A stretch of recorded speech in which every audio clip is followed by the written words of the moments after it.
I was actually accepted to University of Davis in the summer that my husband proposed to me. And I always wanted to be a housewife. I always wanted to have kids. So I made the choice not to go to college and to stay home. And my major was psychology. That was what I was gearing towards. And being in a family, my kids being at home, there's a lot of psychology in life anyway. And if I left my mind open to reading and studying those concepts, it was more about me that I really wanted to do in psychology, not other people. You know, I was interested in understanding myself. They were very physically demanding. It is like you literally wake up one day and your life has turned a corner. And so I was not depressed initially when I was disabled. The first question I asked them when they told me that I was paralyzed from the waist down, well, I asked them if I could still have babies. That was my main thing. I didn't care if I'd ever walk again. You know, wheelchair can get me from here to there. I wanted to still have babies. You know, so that was my big thing. So depression, is that what you were asking about? I just wanted to see how you felt like when... Well, because I had to go through a physical rehab process, they have these hospitals that after you physically heal, like I had a broken back, they had to do surgery on it, and that was, you know, that was difficult. But right after that, they get you up and going. And so it's all day, every day. You have to, it's so much work. It's like dragging around. So you have to learn to work with the lower half of your body that's not functioning, you know, on its own. So it was really tiring, and it was so many different activities that I never thought I would have to learn.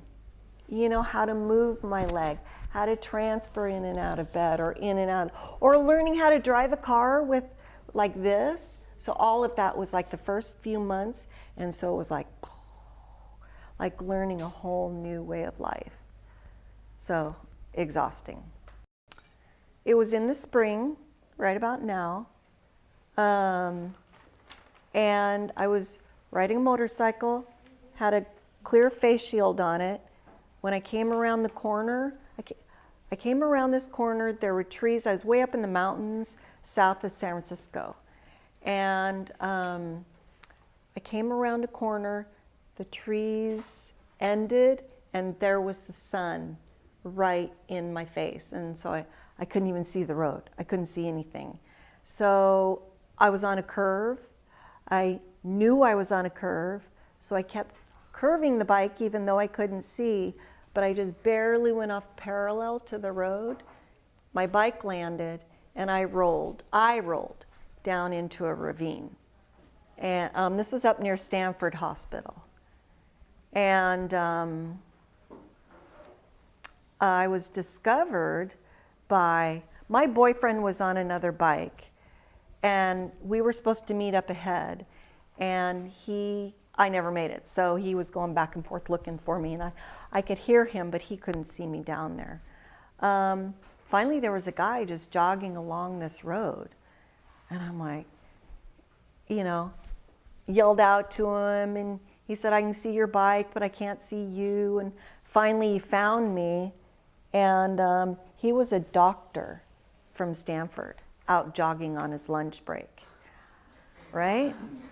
Now, this is pre-cell phone, nothing.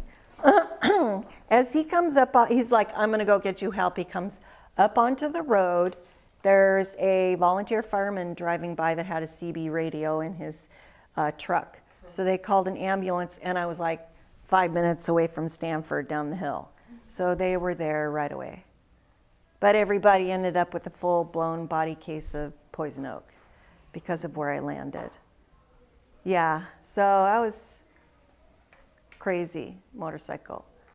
I think you need help outside of yourself. A lot of people rely on themselves and people don't know what they don't know. That's my saying. It's probably many people's saying, but you don't know what you don't know. So being open is gonna help you the most because it's a challenging life. You know, the body was not designed to live in a wheelchair. It was designed to stand upright. So there are things that come along with being in a wheelchair that are degenerative from the position that your body's in. And I think that learning to let my guard down and allow people to help me, but not be lazy in that help. Does that make sense? Yeah. Not let them do it all, but you do need help sometimes. You can't do it all yourself. Hi, my name is Jasmine Escandon. Hi, my name is Lydia Tapia. Hi, my name is Jasmine Nunez. Hi, my name is Giovanni Valencia. Hi, my name is Kalani Toker. Hi, my name is Maria Ruiz.